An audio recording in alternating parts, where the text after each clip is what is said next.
Je voudrais dire une fable sur l'attitude qu'il faut avoir lorsque on s'approche d'un tyran.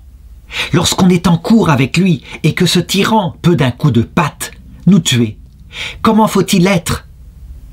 Comment faut-il se comporter? On le sait, c'est quelque chose de très concret. Certains s'approchèrent de Staline, ce monstre, et ils y laissèrent leur vie. Voici donc une belle histoire qui nous permettra de comprendre.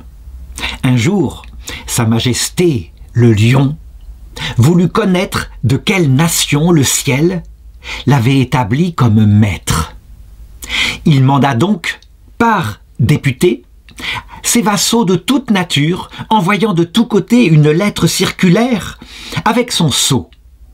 L'écrit portait qu'un mois durant le roi tiendrait cour plénière, dont l'ouverture devrait être un fort grand festin, suivi par des tours, exécutés par des fagotins. C'était un trait de magnificence, et par là, le roi à ses sujets étalait sa puissance, et en son palais, le Louvre, il invita, et quel Louvre! En fait, c'était un vrai charnier, dont l'odeur abominable, se porta d'abord au nez des gens. Que faire face à cela, face à cette horrible odeur? Eh bien, l'ours se boucha les narines. Il se fut bien passé de faire cette mine, mais sa grimace fut vue et elle déplut. Le roi, irrité, l'envoya à Patresse pour faire le dégoûter. Il mourut. Le singe, stupéfait par une telle action, eh bien, trouva qu'il fallait se faire flatteur excessif. Il approuva fort, et ostensiblement cette sévérité, il loua la colère. Et la griffe du prince, et l'antre, et cette odeur. Et il disait à qui voulait l'entendre, cette odeur est parfaite, on dirait de l'encre, ce sont des fleurs, et, je dirais, l'ail en comparaison n'est que vile odeur. Sa sotte flatterie fut très exagérée, et le roi s'en rendut compte.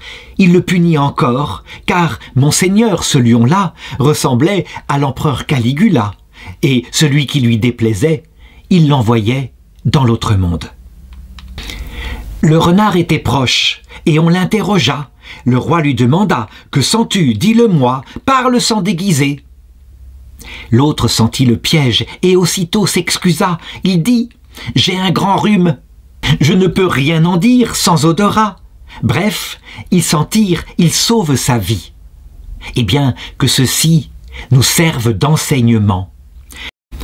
Ne soyez à la cour, si vous voulez y plaire, ni fade adulateur, ni parleur trop sincère, mais tâchez quelquefois de répondre en normand. C'est ainsi, je pense que jadis, saint Thomas More agit avec le roi Henri VIII, ce roi qui tua plusieurs de ses épouses. Tant qu'il le put, Thomas More ne dit rien du nouveau mariage que le roi voulait entreprendre, mais en même temps, c'était un homme de Dieu, il ne pouvait être hypocrite. Et donc, lorsqu'il fut invité au mariage du prince, il ne s'y présenta pas. Il y laissa sa vie, avec l'idée dans le cœur qu'il vaut mieux entrer tout entier au paradis avec son âme, plutôt que de gagner un peu plus de vie en cette terre